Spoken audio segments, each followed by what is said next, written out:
ক্ষমতার চেয়ারে বসেই বলে ভাবতে মারবো, পানিতে মারবো, চুপুইয়ে চুপুইয়ে মারবো। অথচ ওই লোকটাও জানে না কপালে ভাত আছে কিনা।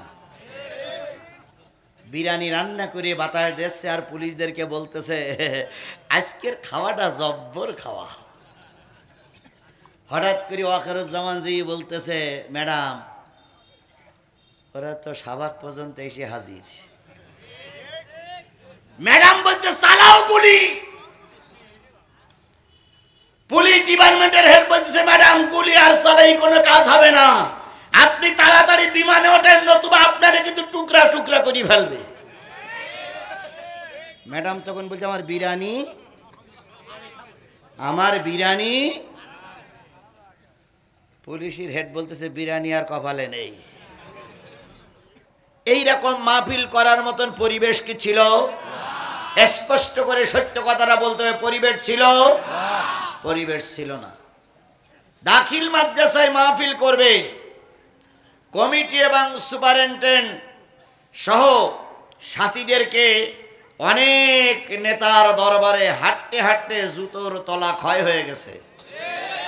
অনেককে অনেক কথা বলে হাতে পায়ে ধরেও অনুমতি পাওয়া যায়নি। আবার যদিও কেউ না কেউ অনুমতি দিয়েছে, তাদের সত্যগুলো মেনে নিয়েই বক্তার রস করা লাগবে। এদিকে যাওয়া যাবে না, ওদিকে যাওয়া যাবে না, এ কথা বলা যাবে না, সে কথা বলা যাবে না। কথা বলেন ঠিক না বেঠিক? এই সত্য মেনে নিয়ে অনেক বক্তারা ওয়াজ করতে মঞ্চে উঠেছে। একটু যদি এদিক সেদিক হয়ে গেছে, অনেক বক্তাকে পিটাইয়ে আহত করে গাড়িতে ফিরাইয়ে বাড়ি পাঠিয়ে দেওয়া হয়েছে। অনেক বক্তার কাছ থেকে মাইক কেড়ে নেওয়া হয়েছে। অনেক বক্তাকে মেরে হাসপাতালে পাঠানো হয়েছে। কথা বলে ঠিক না ঠিক? সেই দিন কি এখন আর আছে? জোরে বলেন, সেই দিন কি আর এখন আর আছে? এই দিনটা কে পরিবর্তন করে দিয়েছেন? আরেকটু জোরে বলুন তো, কে পরিবর্তন করে দিয়েছেন? অনেকেই মনে করে এখানে বিএনপি জামাতের অনেক নেতারা কথা বলছেন, আমি শুনতেছিলাম, আমি খুব বেশি দূরে ছিলাম না। অনেকেই অনেক বক্তব্য দিচ্ছে, আমি তাদেরকে সাধুবাদ জানাই। কিন্তু একটা জিনিস মনে রাখতে হবে, যে সফলতা আমরা পেয়েছি এটা কোনো রাজনৈতিক দলের একক প্রচেষ্টায় সফলতা আসেনি। এ সফলতার মূলেই হচ্ছে আমার আল্লাহ।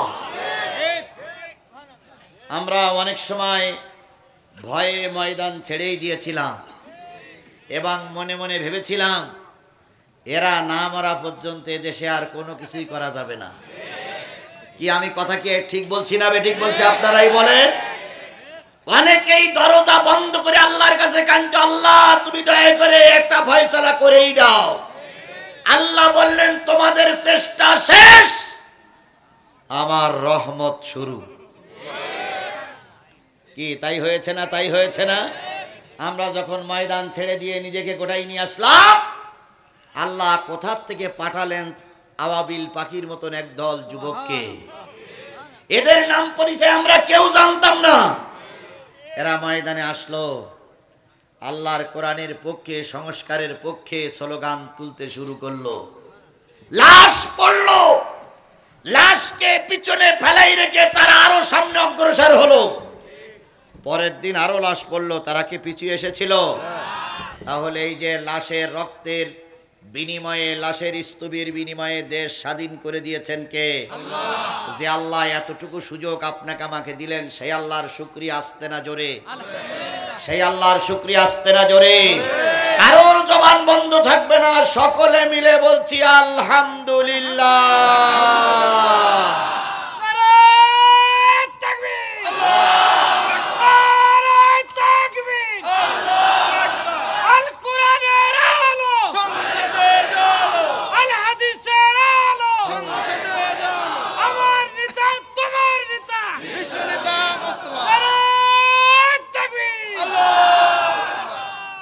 তাহলে রহমত কে করলেন?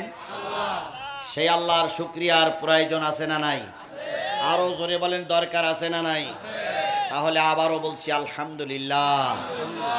বলুন তো আমরা আলহামদুলিল্লাহ বলার সময় আমাদের গালের জিহ্বাটা নড়াচড়া করেছে না চুপচাপ দাঁড়াই আছে? আচ্ছা, গালের জিহ্বা না নাড়িয়ে কথা বলতে পারবেন কেটা? একটু হাত তোলেন তো। হুজুর গালের জিহ্বা আমি নাড়াবো না কিন্তু কথা বলবো, সম্ভব? জোরে বলেন সম্ভব? তাহলে গালের ভিতরে জিহ্বা আছে তাই কথা বলি। এবার বলুন তো আমার গালের ভিতরে যে জিহ্বাটা আছে এই জিহ্বাটার চাইতে গরুর জিহ্বা বড় না ছোট? নিশ্চয়ই গরু কথা বলতে পারে। আগেই তো বললেন জিহ্বা আছে তাই কথা বলি, তাহলে গরুর জিহ্বা আছে, গরু কি কথা বলতে পারে? ডেমরার মুসলমানেরা বলুন তো গরুর জিহ্বা চাইতে মসজিদ জিহ্বা, মহিষ কি কথা বলতে পারে? মসজিদ জিহ্বা চাইতে হাতির জিহ্বা, হাতি কি কথা বলতে পারে? তাহলে মানুষ কেন কথা বলে? প্রশ্ন দরকার, প্রশ্ন আসে না? আসে না? প্রশ্ন না করি আল্লাহর কাছে, আল্লাহ তুমি বলে দাও গরুর জিহ্বা আছে, মানুষের জিহ্বা আছে, গরুর জিহ্বা আছে, মানুষের জিহ্বা আছে, মহিষের জিহ্বা আছে, মানুষের জিহ্বা আছে, মহিষ কেন কথা বলতে পারে না, মানুষ কেন কথা বলে? বিজ্ঞান রিসার্চ করতে যে একটা অ্যান্সার পেয়ে গেল, বড় জিহ্বার পাশে মানুষের একটা ছোট্ট জিহ্বা আছে। আছে আপনার বড় জিহ্বার পাশে একটা ছোট জিহ্বা আছে? আছে, দেখেছেন? কোনোদিন দেখেছেন? না দেখে থাকলে আজকে রাত্রি ঘুমানোর আগে হা করে দেখে নেবেন যে বড় জিহ্বার পাশে ছোট জিহ্বা আছে। তাহলে ছোট জিহ্বা সকলের আছে না নাই? এই ছোট জিহ্বাটা কথা তৈরি করে, আর বড় জিহ্বাটা কথা কি করে দেয়? বাইর করে দেয়। এই ছোট জিহ্বাটা যার নাই তিনি কথা বলতে পারে না। 3.5 হাত বডির ভিতরে কোটি কোটি টাকার সম্পদ আল্লাহ দিলেন, সব বাদ দিলাম, ছোট্ট একটা জিহ্বার শুকরিয়া আদায় যদি করতে শুরু করি, বছরের পর বছর চলে যাবে, একটা ছোট জিহ্বার শুকরিয়া আদায় করে শেষ করা যাবে না। এখান থেকে সপ্তাহখান আগে এক বক্তা মাহফিল ওয়াজ করতে করতে হঠাৎ করে জবান বন্ধ হয়ে গেছে। যারা ইউটিউব চালায় তারা সবাই দেখেছে, হঠাৎ করে কি হয়ে গেছে? জবান বন্ধ হয়ে গেছে, আর মোটে কথা বাইর হচ্ছে না। উনি স্টেজে বসে ছেলেদের বলতে পানি পানি খেলো, চা খেলো, কথা আর উঠল না। শেষ পর্যন্ত জনগণের কাছে 2 হাত তুলে বলতেছে, উনি চলে গেলেন। স্পষ্ট ভাষী সুললিত কণ্ঠের একজন বক্তা কথা বলতে বলতে জবান বন্ধ হয়ে গেল। ও মুসলমান, তোমার আমার এরকম কথা বলতে বলতে জবান বন্ধ আল্লাহ করে দিতে পারে না? পারে না? স্পষ্ট করে বলুন তো, আল্লাহ পারে কি পারে না? তাহলে যে আল্লাহ বড় জিহ্বার পাশে ছোট জিহ্বা দিলেন, সেই আল্লাহর শুকরিয়া দরকার আছে না নাই? তাহলে সকলে মিলে বলছি আলহামদুলিল্লাহ। প্রশংসা করি আমি আল্লাহ তাআলার, বিশ্বজাহান সৃষ্টি হলো কুদরতে যাহার, জ্ঞান বিজ্ঞান শিল্পকলা আবিষ্কারক যত, খোদার মহিমা তারা গাইছে অবিরত, মাটির মানুষ চন্দ্রে গেল কুদরতে যাহার, প্রশংসা করি আমি আল্লাহ তাআলার।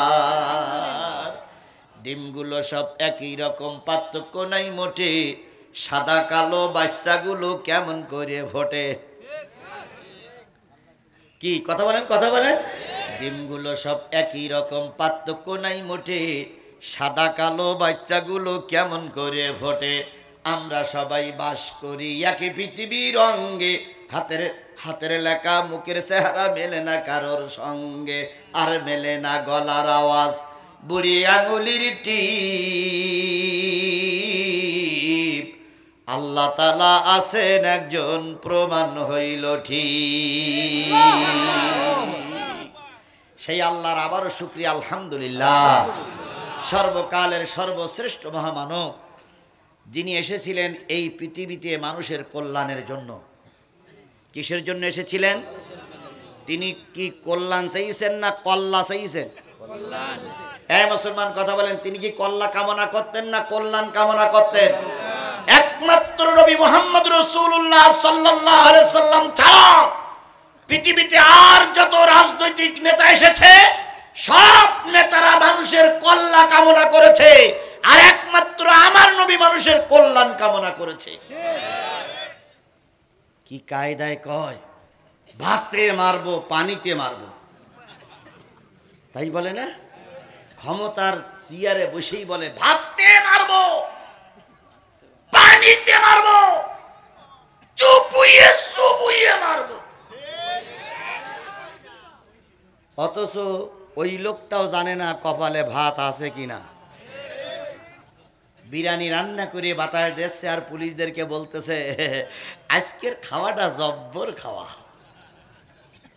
হঠাৎ করে ওয়াকারুজ্জামান জি বলতেছে ম্যাডাম ওরা তো সাবাক পর্যন্ত এসে হাজির। ম্যাডাম বলতে চালাও গুলি। পুলিশ ডিপার্টমেন্টের হেড বলতেছে ম্যাডাম গুলি আর চালাই কোনো কাজ হবে না, আপনি তাড়াতাড়ি বিমানে ওঠেন নতুবা আপনারে কিন্তু টুকরা টুকরা করে ফেলবে। ম্যাডাম তখন বলছে আমার বিরিয়ানি, আমার বিরিয়ানি। পুলিশের হেড বলতেছে বিরিয়ানি আর কপালে নেই। কথা কি বাড়াই বললাম? তাহলে বিরিয়ানি কপালে আছে কিনা কে জানে? সুতরাং অহংকার করুন, আল্লাহ কোনদিন অহংকার মেনে নেয় না, সহ্য করে না। বিনা ভোটে পাশ করে নেতা হয়ে পড়েছে ফুলের মালা। মঞ্চে দাঁড়িয়ে কি বক্তৃতা! ভাইরা আমার, বোনেরা আমার, আপনারা বিপুল ভোটে আমাকে নির্বাচিত করেছেন, এজন্য আপনাদের কাছে আমি কৃতজ্ঞ। ওরে বাবা! নিচের থেকে ৮-১০ জন এসে ফুলের মালা পরায় গায়ে। নেতা এক কান পাইছি, ভাই আব্দুল কাদের দুল্লাভ ভাইয়ের চরিত্র ফুলের মতন পবিত্র। দুলা ভাই তখন মঞ্চে দাঁড়িয়ে কয় এবারের মতন সুষ্ঠু নির্বাচন বাংলাদেশে আর কখনো হয়নি। এদের কথা শুনিয়ে কুকুরও ফ্যাক করে হেসে ওঠে। কিরে, কেউ ভোট দেয়নি, ও এত সুন্দর নির্বাচন কোন জায়গায় পেল? পরের দিন পত্রিকায় লেখা হলো সুষ্ঠু হয়েছে নির্বাচন, ভোট দিয়েছে প্রশাসন, তাকিয়ে তাকিয়ে দেখেছে জনগণ। আজকে বিনা ভোটার নেতা ক্ষমতার দাপটে ফুলের মালা পরলে, আল্লাহরে ভুলে গেলে, রসুলকে ভুলে গেলে, মসজিদ ভুলে গেলে, মাদ্রাসা ভুলে গেলে, ধর্ম ভুলে গেলে, তাফসীর মাহফিলের হুজুরদের অপমান করলে, আল্লামা সাঈদীর বিরুদ্ধে বিষাদগার করে এখন ক্ষমতার মসনদে টিকে আছো। আজকে পরেছো ফুলের মালা, অল্প দিনের ভিতরে তোমার গলায় উঠবে জুতোর মালা। যাদের দাপটের কারণে ফরিদপুরে চলাফেরা করা যেত না, যাদের দাপটের কারণে ফরিদপুরের তাফসীর মাহফিলগুলো বন্ধ হয়েছে, আজকে জাতি তাদের হারিকেন ধরাই খুঁজতেছে, কোন জায়গায় পাওয়া যাচ্ছে না।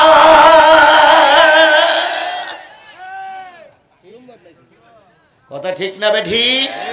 কথা ঠিক না বে ঠিক? এই জন্য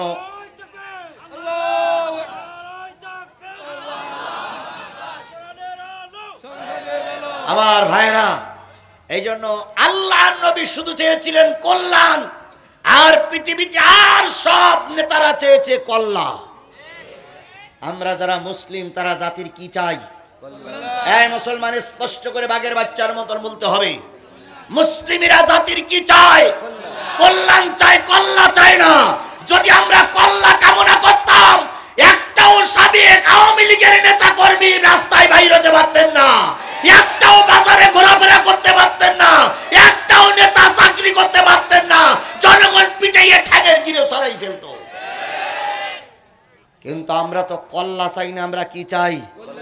তাই এখনো আপনারা ঘুরে বেড়াচ্ছেন। কথা বলেন, কথা বলেন, কথা বলেন। আল্লাহ নবী কল্যাণ চেয়েছিলেন না কল্যাণ চেয়েছিলেন? কল্যাণ চেয়েছিলেন, তাই তো আল্লাহ বললেন আমা আরসালনাকা ইল্লা রাহমাতাল লিল আলামিন।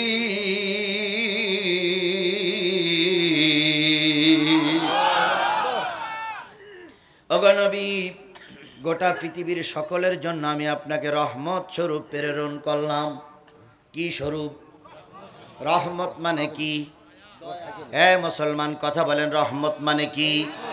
নবী ছিলেন গোটা পৃথিবীর সকলের জন্য কি আলহামদুলিল্লাহি রাব্বিল আলামিন ওয়া মা আরসালনাকা ইল্লা রাহমাতাল লিল আলামিন।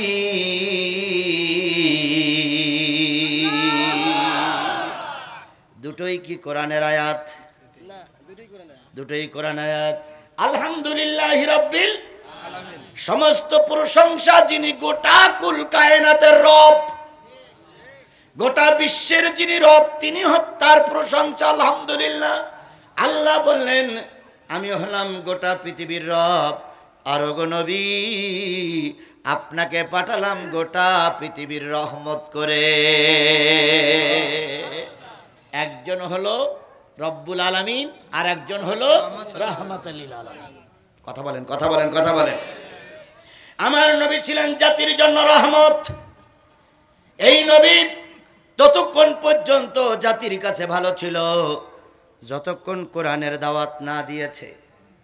কথা বলেন। যেই না কোরআনের হক কথাগুলো বলেছে, জাতি তার শত্রু হয়ে দাঁড়িয়েছে। আমরাও দেখি যে আলেমগুলো হক কথা অতীতেও বলেছে, এখনো বলছে, এই আলেমদেরকে একদল মানুষ শত্রু মনে করে। আর যারা গোলালুমার বক্তা, তারা আগেও ছিল ভালো, এখন টেবিল চাপটাই বলে আমরাও আগে ছিলাম, এখনো আছি। বিগত 15 বছরের ভিতরে মুখ মোটে খুলিনি। এখন মঞ্চে উঠলি মনে হয় উনি ছাড়া আর ভালো আলোচক বাংলাদেশে কেউ না। দেখে শুনে মনে হয় ওনারা হলো রাজমিস্ত্রি আর আমরা হলাম জোগাড়িয়ে।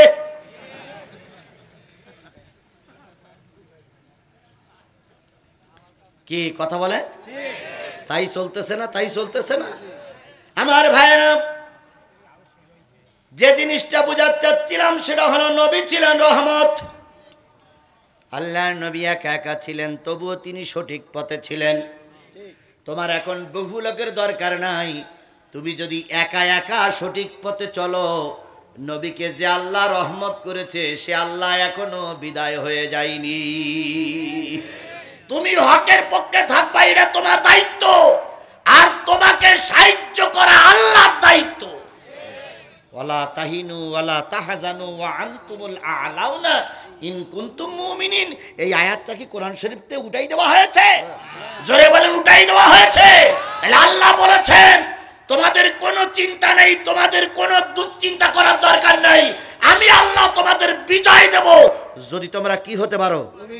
তাহলে আমাদের মুমিন হওয়া দরকার। কি হওয়া দরকার? জোরে বলেন, কি হওয়া দরকার? মুমিন হতে পারলে আল্লাহর রহমত আসবে। বিগত আলেমদেরকে যে কষ্ট করে ফাঁসিতে ঝুলানো হয়েছে, আজকের যারা লম্বা লম্বা কথা আমরা বলি, ওই কষ্ট তো দূরের কথা, যদি 1 বছরের জেল ডেকে দিত তাহলে আজকের যারা বাকবাকুম করতেছে এরা মনে হয় গত শেখ হাসিনা সরকারের কাছে পায়ে ধরে বলতে আমি আর করবো না, আমারে মাফ করে দাও। অতীতের আলেমেরা ফাঁসির কাছে ঝুলেছে, অতীতের আলেমেরা বছরের পর বছর জেল খেটেছে, কিন্তু অন্যায়ের কাছে মাথা নত করেনি। তুমি তার থেকে শিক্ষা নাও, ওই পথে চলো, আজও কালও আল্লাহ বিজয় দেবেই দেবেই দেবে। বিজয়ের চাবিকাঠি জনগণের হাতে নয়, বিজয়ের চাবিকাঠি জনগণের হাতে নয়। আওয়ামী লীগ, বিএনপি, জামাত যৌথভাবে নির্বাচন করে ক্ষমতায় যাবে, এর আশাবাদ দাও। যদি আল্লাহ ক্ষমতা কপালে না লিখে রাখে, গোটা দেশের মানুষ সাহায্য করলেও ক্ষমতায় যেতে পারবেন না, পারবেন না, পারবেন। ক্ষমতার চাবিকাঠি কার হাতে? সেই আল্লাহ কি বুড়ো হয়ে গেছে? সেই আল্লাহ কি দুর্বল হয়ে গেছে? সেই আল্লাহ কি পাকিস্তানে সফর করেছে? তাহলে এত ভয় পাও কেন? আল্লাহর পথে থাকো, কেউ না থাকলে আল্লাহ তোমাকে সাহায্য করবে। আমার ভাইয়েরা, নবী রাহমাতুল লিল আলামিন একটু সামনে গিয়ে যান। আল্লাহ নবী সাল্লাল্লাহু আলাইহি সাল্লাম একা, আবু জেহেলরা তখন ক্ষমতায়। গোটা মক্কা নগরী আবু জেহেলদের হাতের মুঠোর ভিতরে। ওরা যেটাই করে সেটাই আইন, ওরা যেটাই বলে সেটাই আইন। বিগত 15 বছর ওই জিনিসটা আমরাই লক্ষ্য করেছি। ওনারা যেটাই বলেছে সেটাই আইন। যদি বলে 5 যদি বলে 6, জনগণ বলিছে ওইটাই ঠিক। আর যদি বলিছে 6 জায়গায় 5, জনগণ বলিছে ওটাই ঠিক। ওই সঙ্গে একদল টুপিওয়ালারাও তাই বলেছে। কিছু কিছু লোক বলতো ওটা যে 5, কয় না প্রধানমন্ত্রী বলিছে 6, ওটা 6 হওয়াই লাগবে। আবার কিছু কিছু লোক বলিছে ওটা যে 6, কিছু কিছু টুপিওয়ালারা বলিছে না প্রধানমন্ত্রী বলিছে 5, ওইটাই মেনে নেওয়া লাগবে, নতুবা চাকরি থাকবে না। কথা কি বাড়াই বললাম না ঠিক বললাম? আমার জাতি কথা ঠিক না ঠিক? সুতরাং দালালি দালালি দালালি যদি করতে হয়, আল্লাহ এবং রসুলের দালালি করতে হবে। আল্লাহ নবী একাব, আবু জাহেল বাহিনী ক্ষমতায়, এমত অবস্থায় মদিনার থেকে একজন লোক আসলেন উট বিক্রি করার জন্য। কি বিক্রি করার জন্য আসছে? তো মক্কার কাবা ঘরে চত্বরে এসে বলতেছে, ভাই উট কিনবেন নাই? উট উট উট উট উট উট বিক্রি হবে, উট উট উট। তো একজনের সামনে ভেবে উট কিনবেন, অল্প টাকায় দেবো। কত? কয় 100। একটা উটির দাম 100। তো বলতেছে, আমি যদি কিনি আর নেতা যদি শোনে যে সস্তা দামে উট কিনেছি, তাহলে আমার তো এমপি যাবেই, আর আমার তো শেষ। তো তোমার ভাই কারো কাছে বিক্রি করতে হবে না, ওই আমাদেরকে বড় নেতার কাছে বিক্রি করো। তো বলতে, তোমাকে বড় নেতার নাম কি? আবুল হাকাম, যারে আমরা কি বলি আবু জেহেল। এখন উনি যেই বলতেছে, মুরব্বী সবাই আপনাকে বলেছে উটটা কেনার জন্য। মুরব্বী বলতে, কত দাম? কয় 100 রিয়াল। তা আবু জেহেল বলতে, ঠিক আছে দাও, বেশি দাম না, আচ্ছা দাও। উটটা নিয়ে ঘরের ভিতরে গেছে। কিছুক্ষণ পর বেরিয়ে আসার পরে উট বিক্রেতা বলতেছে, মুরব্বী টাকা? কয় আমারে চেনো? আমারে চেনো? আমার পরিচয় শুনুনি? তুমি উট বিক্রি করি আবার টাকা চাও? তোমার তো সাহস বটে। তো মাসখান পরে এসো। ও লোক বলতেছে, আল্লাহ এ কোন জালেমের পাল্লায় পড়লাম আল্লাহ। আচ্ছা, ওরকম লোক বোধহয় আমাদের বাংলাদেশে ছিল না। ওরকম লোক বোধহয় আমাদের বাংলাদেশে ছিল না। কত লোকের জমি ফাঁকি দিয়েছে, কত লোকের দোকান লুট করেছে, কত লোকের ব্যবসা প্রতিষ্ঠান আক্রমণ করেছে, কত জায়গায় সাদা ধরেছে, কত মায়ের ইজ্জত নষ্ট করেছে, কত লোকের মিথ্যা মামলা দিয়েছে, কত লোককে রাস্তায় গুলি করে মেরেছে। এরাম সন্ত্রাসী, এরাম জঙ্গি আবু জেহেলের রক্তে জন্মের উত্তরসূরি কি আবার বাংলাদেশে ছিল? তাহলে আবু জেহেলের গালাগালি দিয়ে লাভ? আবু জেহেল তো আমাদের গ্রামগঞ্জেও ছিল। আবু জেহেলের হাত থেকে আল্লাহ আমাদের হেফাজত করিস, আল্লাহুম্মা আমিন। তো লোকটা চিন্তা করলে 1 মাস পরে যখন আসতে বলতেছে, যাই 1 মাস পরে আবার আসবো। ঠিক 1 মাস পরে ও লোক এসে বলতেছে, নেতা টাকা? কয় আরো 1 মাস পরে এসো। এই করতে করতে 6 মাস গেছে। তো লোকের উটির দাম কত? 6 মাসে আরো 300 টাকা খরচ হয়ে গেছে। তখন ও লোক প্রতিজ্ঞা করিয়েছে যে আজকে টাকা হয় দেবে, আর নায়া চাবো না। তো এসে বলতেছে, মুরব্বী আজকে টাকা কি আপনি দেবেন? কসে কথা বললি বললে কাল আলাদা করে ফেলবো। তো লোক চিন্তা করলে আজকে একটা বিচার দেয়। এখন যেয়ে দেখে কাবা চত্বরে সব এমপি মন্ত্রীরা বসে বসে আড্ডা দিচ্ছে। তা যেই বলতেছে, এই যে ভাইরা, আমি এক মহাবিপদে। কয় কি বিপদ? ওই যে ঘরে থাকে মুরব্বী, ওই মুরব্বীর কাছে একটা উট বিক্রি করেছি 100 টাকা। 6 মাস হাঁটাহাঁটি করতে গিয়ে আরও 300 টাকা খরচ হয়ে গেছে। তা আমার এই টাকাটা একটু উদ্ধার করে দেওয়া যাবে? এমপি মন্ত্রীরা বলতে, উনি আমাদের বস আর আমরা ওনার সাগরেদ, বসের বিচার আমরা করতে পারবো না। তবে তুমি টেনশন করো না, বিদেশি মানুষ একেবারে ফিরাইয়ে দেব না।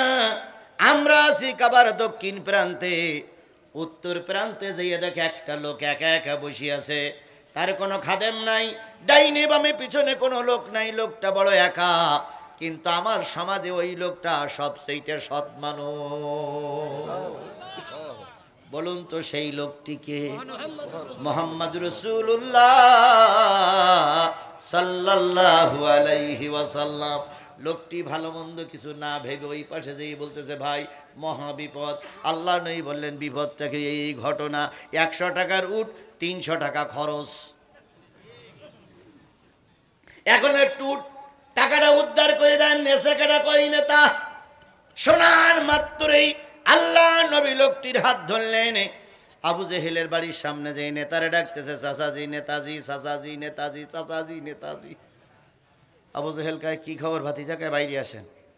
এদিকে এমপি মন্ত্রী হাততালি দিছে, ঢোল বাটাচ্ছে, বলছে আজকে খেলা হবে, আজকে খেলা হবে, খেলা হবে, আজকে খেলা হবে। তো আবু জেহেল বেরিয়ে আসার পরে বলতেছে, উট কিনেছেন? হ্যাঁ। কতদিন হয়েছে? মাস 6 হতে পারে। টাকা দেন না কেন? এ লোক টাকা পাবে? কয় হ্যাঁ পাবে। তা দেন না কেন? তা আবু জেহেল তখন রেগে গিয়ে বলছে, এই তুই আবার ওই মোহাম্মদের সঙ্গে নালিশ করতে গেছিস? ভাতিজা চুপ করো, আমি এক্ষুনি টাকা এনে দিচ্ছি। আবু জেহেল ঘরের ভিতরে গেল, 100 টাকা এনে লোকটার হাতে দিয়ে বলল, ভাই একটু দেরি হয়েছে, কিছু মনে করো না। দেরি হয়েছে তাই 6 মাস, আজ যদি দেরি না হইতো হয়তো 6 বছর চলে যেত। একটু দেরি হয়েছে, কিছু মনে করো না। লোকটি টাকা নিয়ে চলে গেল। নবীজি ধ্যানমগ্ন ছিলেন, যেখানে সেখানে যেয়ে বসে বলল, নেতারা যেই বলতেছে সেই তো টাকা দিলেন, তো সময় দেরি করলেন কে? এটা আপনার খাস লাভ, এটা আপনার চরিত্র, এ চরিত্র পরিবর্তন হবে না। আবু জেহেল বলতে, টাকা কি আর এমনি দিছি রে ভাই? আমি যা দেখেছি তা যদি তোরা দেখতিস, তোদের সব করার পাতলা পায়খানা হয়ে যেত। কয়, কি দেখেছেন আপনি? আমি দেখলাম নবীজি বলতেছে, চাচা লোকটার টাকা দেন, চাচা লোকটার টাকা দেন। আমি লক্ষ্য করলাম মোহাম্মদের 2 পাশে 2 জন তরবারি ধরে দাঁড়ায় আছে, আর তরবারি দিয়ে ইঙ্গিত করতে স্যার বলতে, টাকা ফেল, টাকা ফেল, নতুবা কাল্লা আলাদা হয়ে যাবে, টাকা ফেল। আমি ভাইয়ার সহ্য করতে না পেরে টাকায় দিয়েই দিয়েছি। তাই মুহাম্মদ সাল্লাল্লাহু আলাইহি সাল্লাম ছিলেন কয়জন?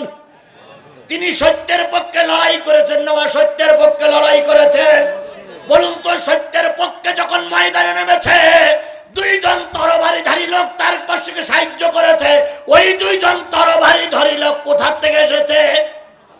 আল্লাহর ফেরেশতা 2 জনকে পাঠিয়েছে, আমার মোহাম্মদ একা এখন একটা হকের পক্ষে লড়াই করতেছে। তোমরা যাও, মোহাম্মদ যেন হতাশে ফিরে না আসে। সেদিন তরবারি দেখায় মুহাম্মদ সাল্লাল্লাহু আলাইহি সাল্লাম জাতির কল্যাণে কাজ করতে যদি পারে, ও আমার জাতি সেই নবীর উম্মত তো আমরাই। কথা বলেন, সেই নবীর উম্মত আমরা না? তাহলে তুমি হকের পক্ষে কথা বলে ময়দানে নামো, ফেরেশতা তোমার পক্ষেই সাহায্য করবে। তাহলে নবী একা থেকেও ময়দানে কাজ করেছে। সেই নবীর নাম শোনার পরে যদি কেউ দুরূদ শরীফ না পড়ে, বুঝতে হবে লোকটা বড় কৃপণ, বুঝতে হবে লোকটা বড় বকিল। এই জন্য নবীর নামে দুরূদ আর সালাম সাল্লাল্লাহু আলাইহি ওয়াসাল্লাম। বন্ধুগণ, 4টা মাহফিল এই এলাকায় করেছি। একটা করেছি হলো আতাইকুলা, আর একটা করেছি হলো হাফিজি মাদ্রাসা, আর একটা করেছি হলো সাতিয়া। সাতিয়া আলোচনা করেছিলাম আল ইমরান 104 নম্বর আয়াত। আতাইকুলার আলোচনা করেছিলাম সূরা কমর। এরপরে ফরিদপুর বাজারে একটা করেছিলাম আহজাব, আর একটা করেছি সূরা হজ। আজকে আমি আপনাদের সামনে তেলাওয়াত করেছি সূরাতুন নিসার 58 নম্বর আয়াত। সূরা নিসার এই আয়াতের পরে ভিত্তি করে কিছুক্ষণ কথা হবে। কারা কারা চলে যাবেন তারা তারা একটু হাত তোলেন।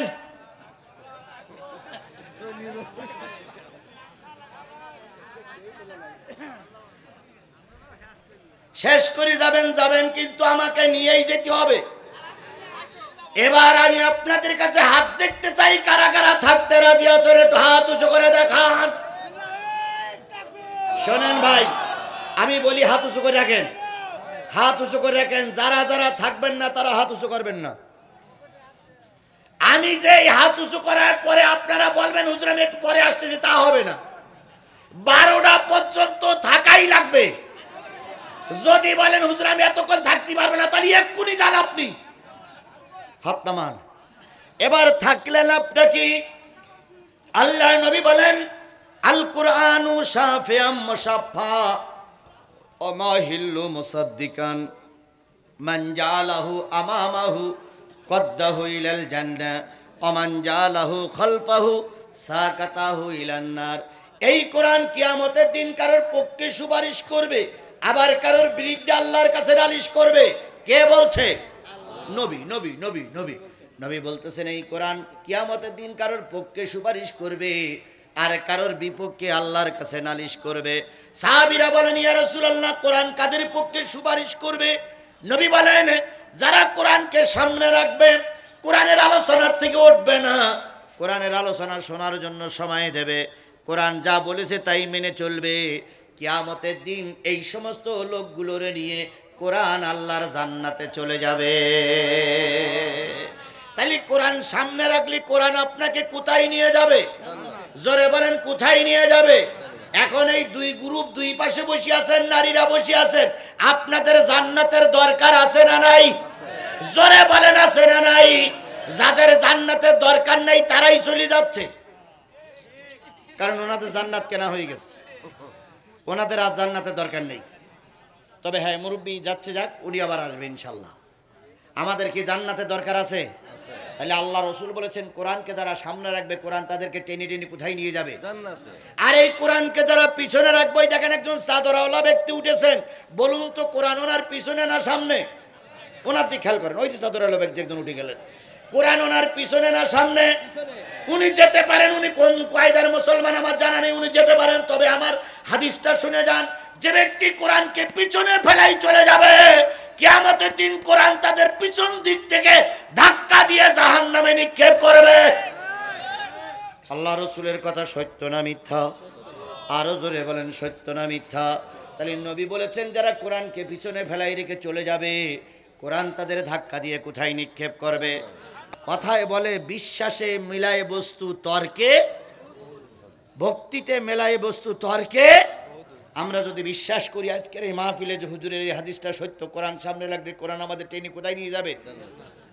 আল্লাহ, বিশ্বাস করুন, আল্লাহ আপনার এই বিশ্বাসের কারণে জান্নাত দিয়ে দেবে।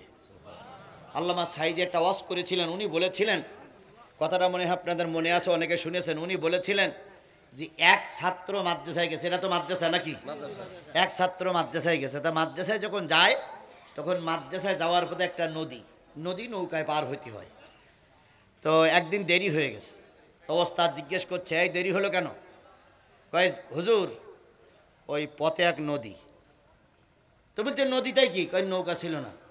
কয় তুই না মাদ্রাসা ছাত্র, তোর বুকি আছে কোরআন, যেদিন নৌকা থাকবে না সেদিন বিসমিল্লাহ বলে পানিতে পা দিবি, পার হয়ে চলে আসবে। তো ছাত্র বলিস আল্লাহর কালাম যখন, তো হলু হতে পারে।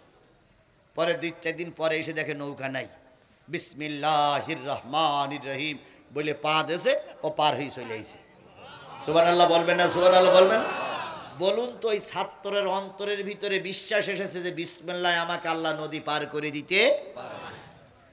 ছাত্র কামেল পাশ করা হয়ে গেছে, দাখিল পাশ করা হয়ে গেছে, সুপারিনটেন্ডেন্ট হুজুরের দাওয়াত করেছে, হুজুর আমার বাড়িতে একটু দাওয়াত।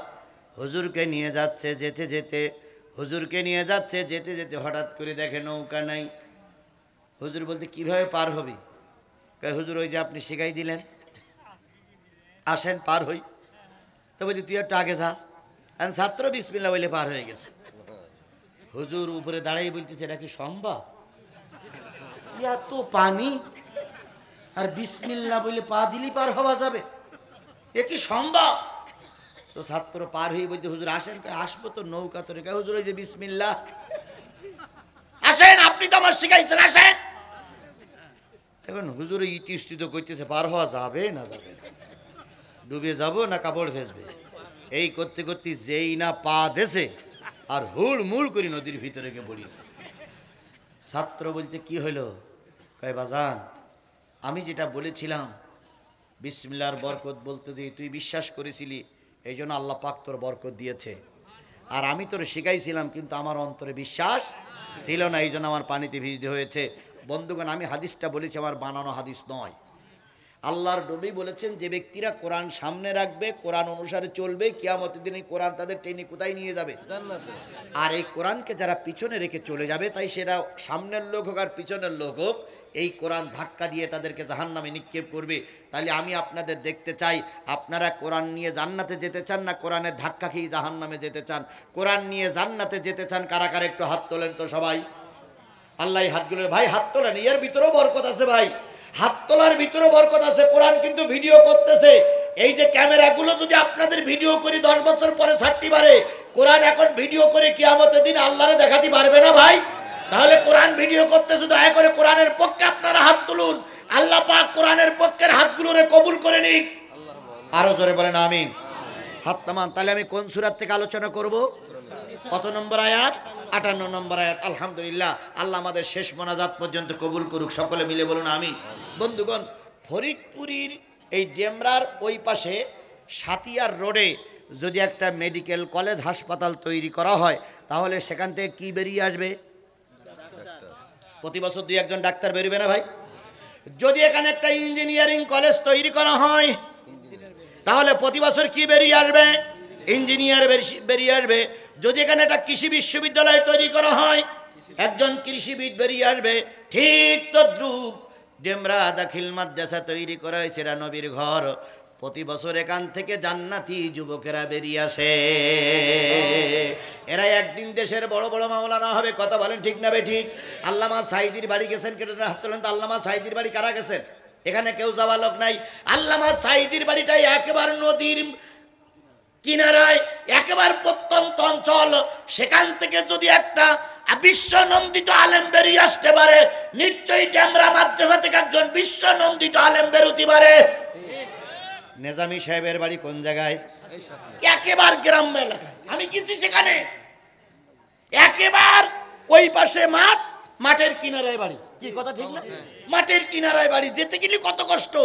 এখান থেকে বেরিয়ে গেলেন একজন বিশ্ব রাজনীতিবিদ।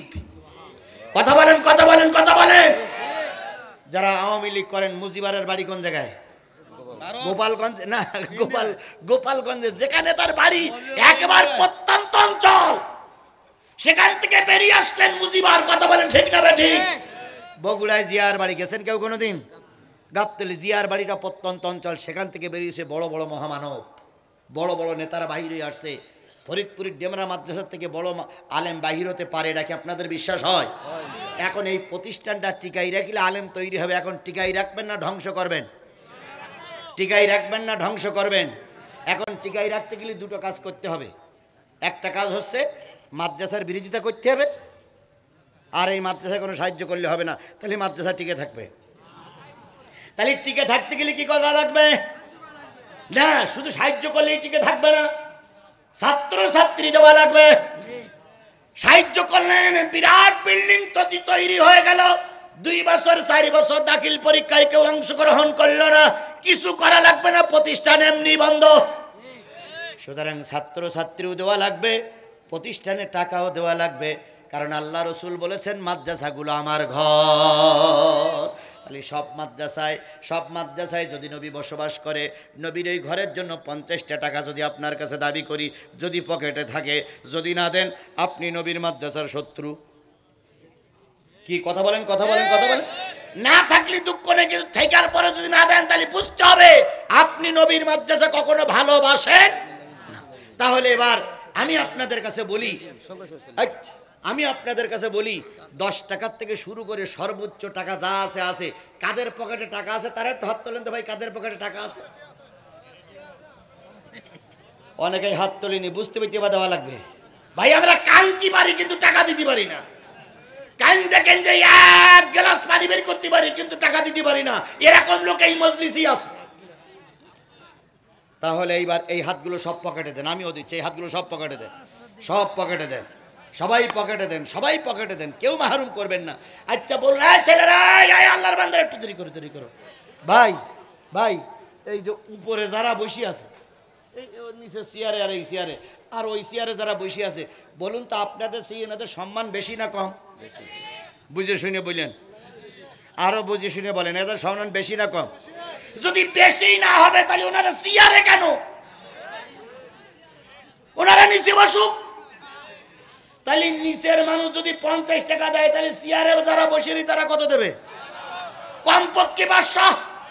আর যদি না দেয় তাহলে সামনের মাহফিলে নিচে বসবে। কথা কি একমত? সবাই কি একমত? তাহলে ডাইন পাশটা শুরু করে দেন।